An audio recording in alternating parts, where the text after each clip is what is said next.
Hello, welcome back to the United Way Forward. Manchester United versus Everton Premier League preview. Manchester United face Everton on Sunday, the 4th of December at Old Trafford. Ruben Amorim's fourth Premier League game in charge of Manchester United at Old Trafford. See, I was already seeing the people commenting there. What on about? He's 2 games in and he has 1 game at Old Trafford already.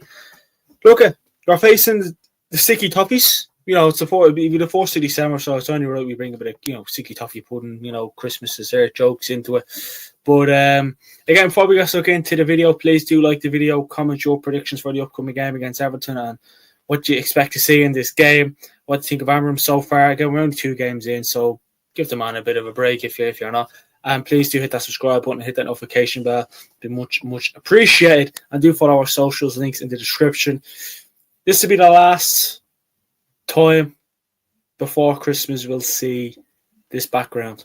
It's going to be a totally different new festal background for the game on Sunday, for the watch on Sunday, and up until Crimbo. But from as soon as the 25th, 26th is out of the way, well then we'll go back to our usual background. And but as you can see beside me, there will be a watch along. What the hell? There will be a watch along on Sunday. The game is a bit of an earlier time.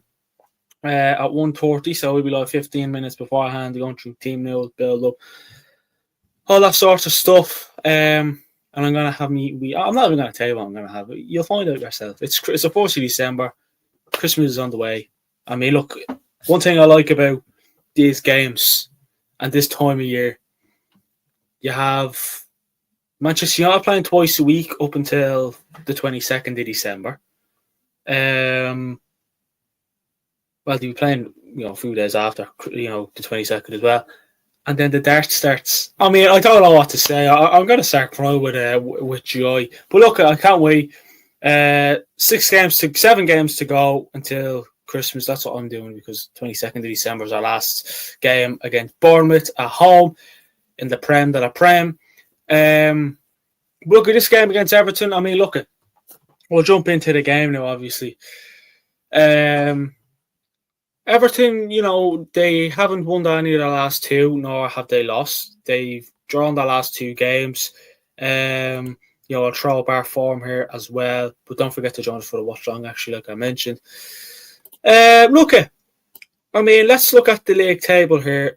So Everton are 15th in the league with 11 points. We're not 10th. We're 12th in the league with 16 points. So a victory for Manchester United could put us in the top half of the table, depending on how Newcastle, Fulham, and Aston Villa do. I mean, it's mad actually because if we win this game, right, before, it depends. But let's just say, right, the teams above us, if we win, we go into the top half. I don't know who Newcastle are playing, nor Fulham, nor Brentford, nor Villa, nor Forest, nor Tottenham.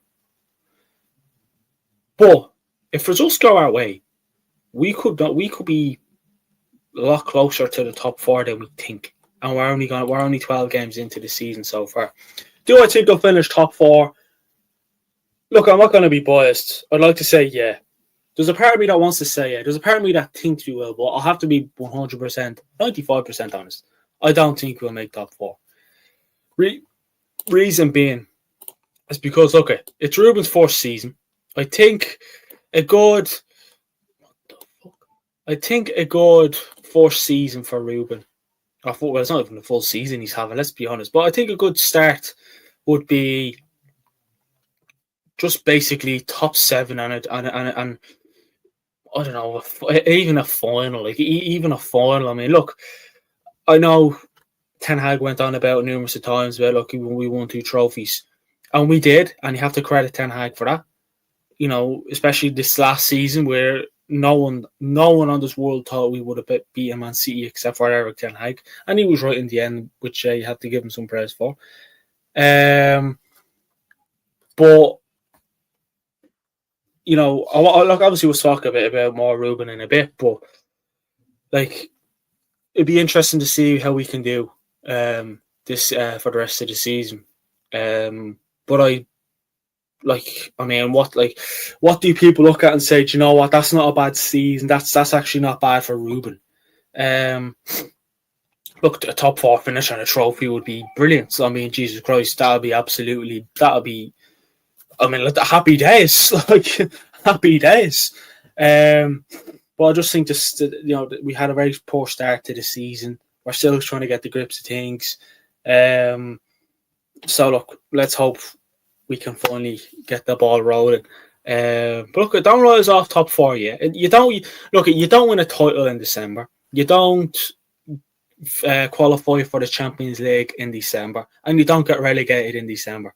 There's still a good few months to go before anything is confirmed or anything is at least for sure. But look, here's our form here. Here's our last 5 games. A 1-1 draw against Chelsea, a 2-0 victory over PAOK, a 3-0 victory over Leicester, a 1-1 draw against Ipswich, and a 3-2 victory over Bodo Glimt.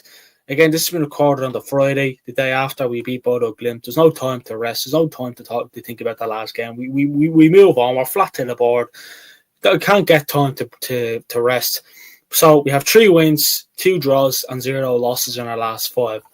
Unlike Manchester City, we haven't lost our last 5.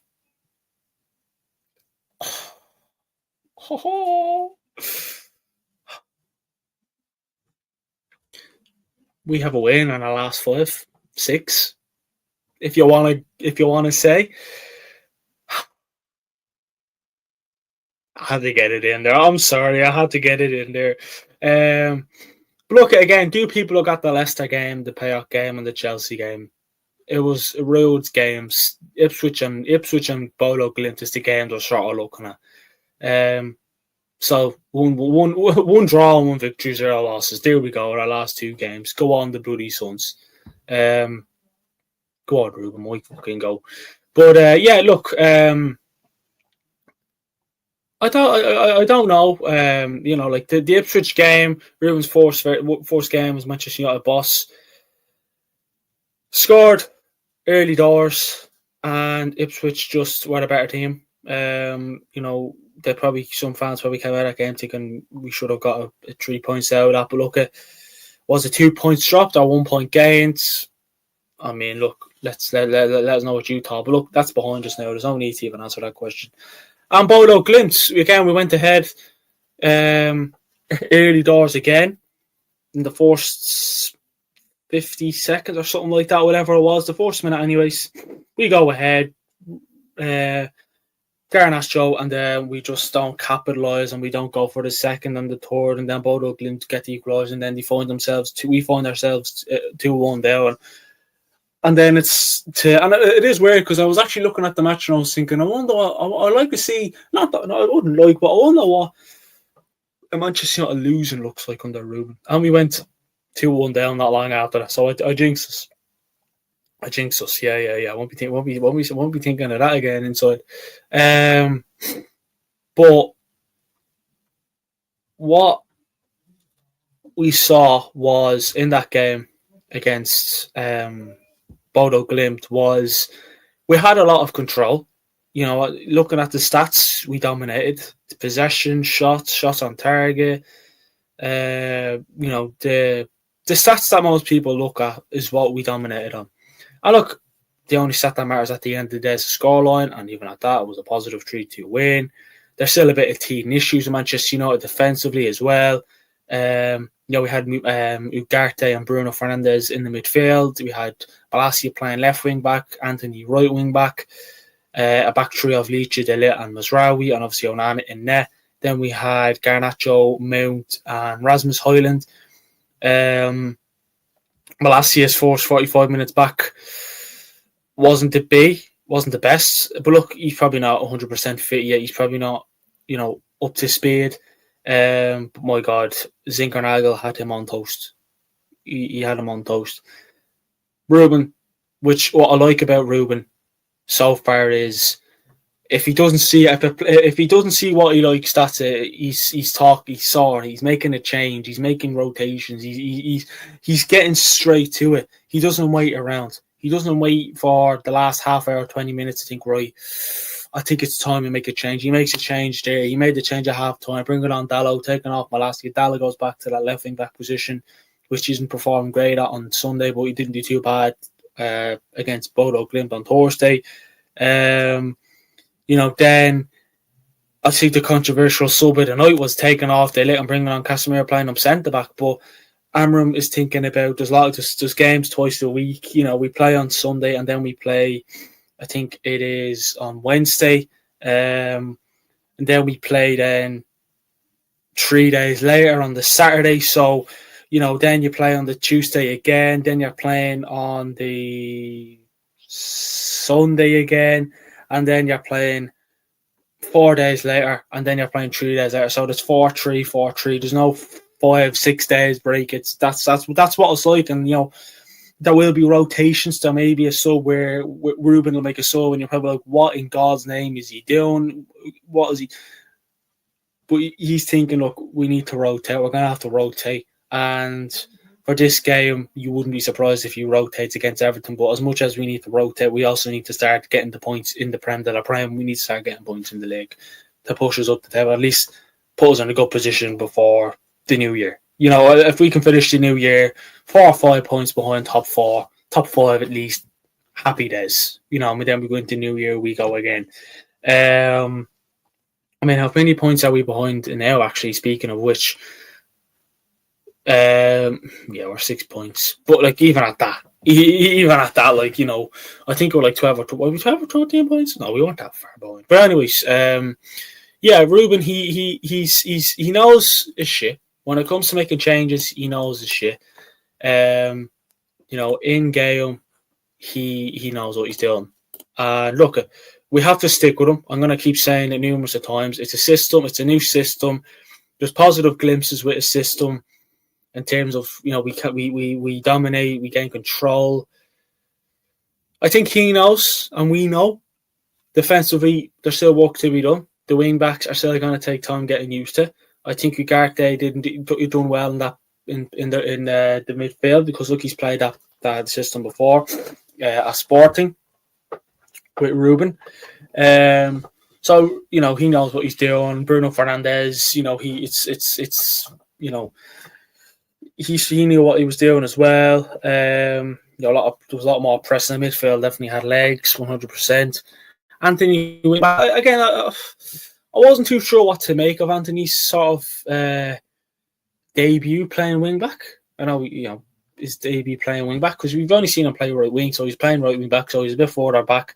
But I don't know. I don't know what to make of it, to be brutally blunt with you. But look, it was look. You can't blame him. We went last year on Anthony wing backs, which, in a big game, which, not saying the game against Bodo again was not a big game, because it sort of was, to push us up the table as well in the Europa League. Especially if you want to get out of the qualifying part, just get straight to the round of 16, no round of 32, if that even still a thing, which probably it is, just call it qualifying stage. But anyway, stop talking crap. But yeah, I don't know. I don't know what to make of Anthony playing the wing back. Malacia I can sort of accept, because he's only back and he's a full back, but he needs to get more crosses in. I like to see us getting more crosses into the box from our full backs, our wing backs. Because I guarantee if you play Luke Shaw left wing back, he'd have a lot more crosses into the box. And Mazraoui showed us, and Ugarte, if you get the ball into Rasmus, he can find the back in there. And we've all cried out for him getting service. He got service twice, and he found the back in net twice in that time. I mean, look, you can't beat it. But But Amram, look, I'm sure he knows it's a big job on his hands. He knew before. I'm sure when Manchester United came to him before there was any accepting, he knew it's going to be a tough job, but he done it. He's accepted it, and because it's a tough job, it's a big job. But let's stick behind him, because I guarantee he could be the man. I hope he's the man. I like what he's doing so far. He knows his shit, the way he talks. Aura. That's what he has. Aura. Look, I want to talk about this man, Rasmus Højlund. Scored 2 goals yesterday against Bodo Glimt. Doing very well. He spoke after the match to TNT Sports, and he said it's sort of what I played at sort of the same system I played with at Atalanta. So he said it's a system that suits him. And I think, when Amorim was confirmed Manchester United coach, we were looking at Gyökeres and we thought maybe Højlund could be Ruben's Gyökeres. Not saying he's better than Gyökeres. I'd love us to bring in Gyökeres. My God, I'd love give them Anthony and Xerxes. Fuck two for the price of one. What? That's. I mean, like he does well. He scored 2 goals. He played like half hour, 20 minutes on Sunday. Didn't do great. Wasn't great. But on Thursday, he was good. He was getting in good positions. The first goal he got, which was to get us level, was a good goal. The way he just took it on the right. I just remember the goal, and the way he took it was brilliant. And then the second goal as well, good position. But again, what did we all say last season?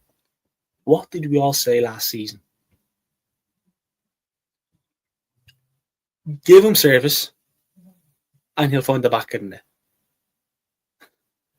Mazraoui gave him service. Ugarte gave him service, and he found the back of the net. And not just the 2 goals he scored, the pressing he did on the Bodo Glimt goalkeeper for the first goal that Garnacho scored. The pressing he done. The keeper was dragging him down. He didn't give up. He went. And I always say, I tell you what, I did. I always like Rasmus, press the keeper. Press the keeper. He pressed the keeper, and we gained a goal out of it in the first minute. Keep that going. If Ruben is saying, you press. You press. Because that's what we have to do. That's exactly what we have to do. And look at he done well yesterday, and hopefully he can do the same again. Rasmus goes on these good forms, and hopefully this is another good form in a crucial stage, because we need it. We need him to keep finding the back of the net, because he can be a good striker. And I like Rasmus. I really do like Rasmus. I really, really do. So let's keep giving that man more service. Rashford, Garnacho, Ballo, Malacia, Shaw. You know the drill. Mount. You know the drill. Ugarte and Mazraoui will show you. Because he is aggressive, Rasmus, and he loves a physical battle, and he has a bit of pace, and he knows how to find the back of it. Another man I want to talk about. I'm going to give him his flowers, because I haven't been giving him his flowers often, because he deserves them. Not that I've told not to. I just forgetting to. I tell you what, I was only thinking about him. I was on a stroll today, and I thought, Mazraoui's playing well since he's come in, replacing Wan-Bissaka. Playing, look at the positions he played when he came in. Left back, right back. Hasn't played wing back yet. Has played in attacking midfield. He's played left back, right back. It probably won't be long before he plays wing back, whether that's left wing back or right wing back, and he's played in the 10. I mean, and you know what? He's done well when he's played in those positions. What's he just fucking green screen? I'm going to smash his head in. Sorry. Let me just go back here now. So I'm going to lose the rag with his green screen. This is what you get. I'm not even going to edit this out. This is staying in. Okay. Quality gold. But anyway, he just every decision making he seems to do well. Everything he does, he just puts his head down and gets stuck in, and he plays brilliant. He goes under the radar. And before I interrupted myself, I was thinking earlier, I was like, Mazraoui's playing well lately since he's come in. But we don't hear from him much. Man, we hear from Man United fans, and rightly so, because he deserves the praise and the flowers he's getting. But you never hear Sky Sports talking about it, TNT Sports, all these people that would praise Trent Alexander-Arnold for picking up the football in a rousing way, whereas Mazraoui's out there smashing. Like, there's Conor Bradley, for example, has a tackle against Kylian Mbappe Oh, well, I tell you what, fucking give him the Ballon d'Or, take it off Rodri. But no, Mazraoui does well, and Mazraoui's just going, doing everything smooth, playing brilliant. No, fuck that. Why would we bother? Sure, he didn't tackle Kylian Mbappe in a 1v1, did he? No, he didn't. The ball was ahead of Mbappe. Anyways, I could have got there. But anyways, what I'm saying is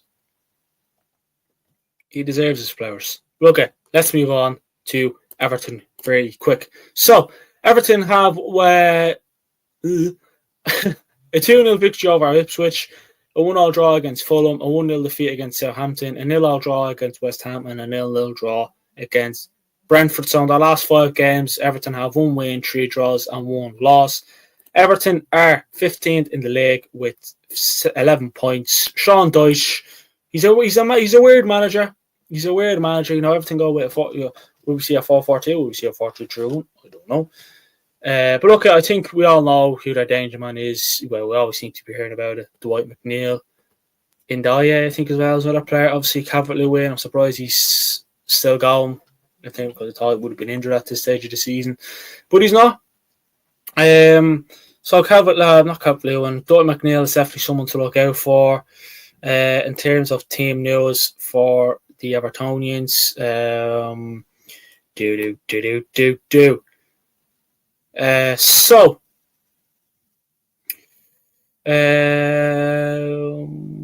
James Garner's out, Coleman's out, Trimitti's out, Ero Banama's out. Broja has returned to training. But it seems like he won't be back to force his way into the 11 over Calvert-Lewin or Beto. Whereas Manchester United, Evans seems to be still out with a knock. Lindelof. Maguire was back in training.